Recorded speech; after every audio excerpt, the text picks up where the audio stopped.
Overall, Scorponok's robot mode is fantastic. I know you're a fraud because you didn't show up in the movie, but I still love you anyway.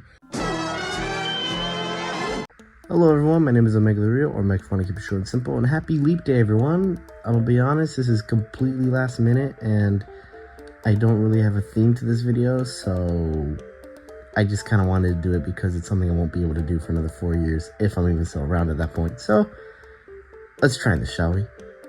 Yet again, my name is Omega Real, or Meg want to keep it short and simple, and today we're going to be taking a look at the Transformers Studio Series Rise of the Beast 107 Deluxe Scorponok.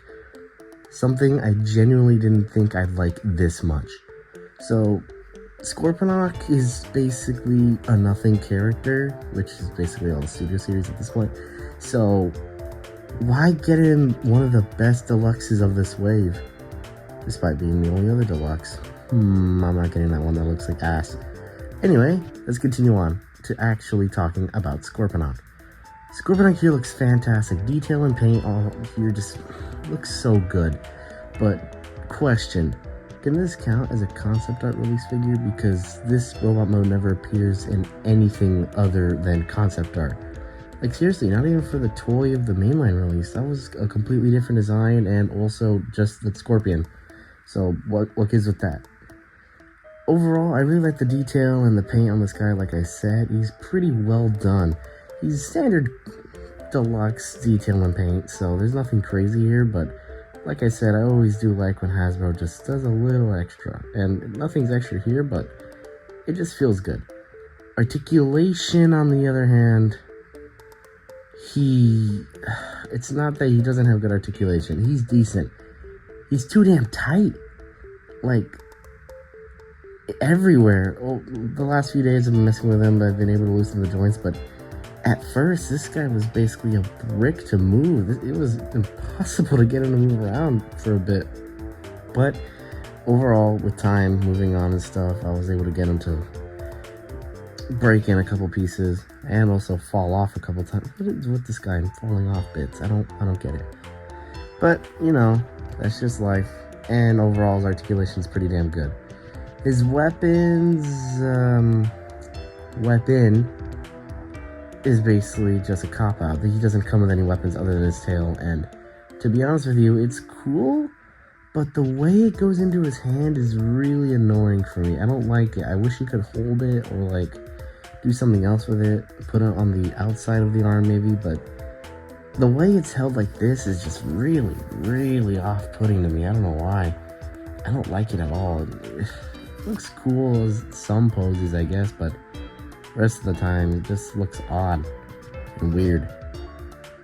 Finally, moving on to size comparisons, he's a normal size deluxe. I would say that he's appropriate for his height, I think.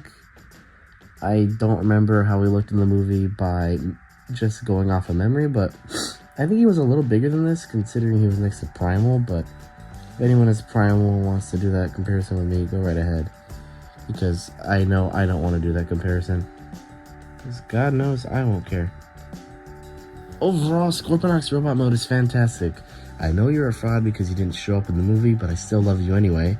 But besides that, I don't think there's really else to say about this guy other than you could fake a fan mode, I guess, if you want to really get that concept art design. But besides that, I think he's pretty fantastic and goes well with your other Terracons, if you're ever. And he looks great with the rest of the Terracons too. My heart goes out for everyone that wasn't able to get these guys on release and now have to deal with aftermarket prices.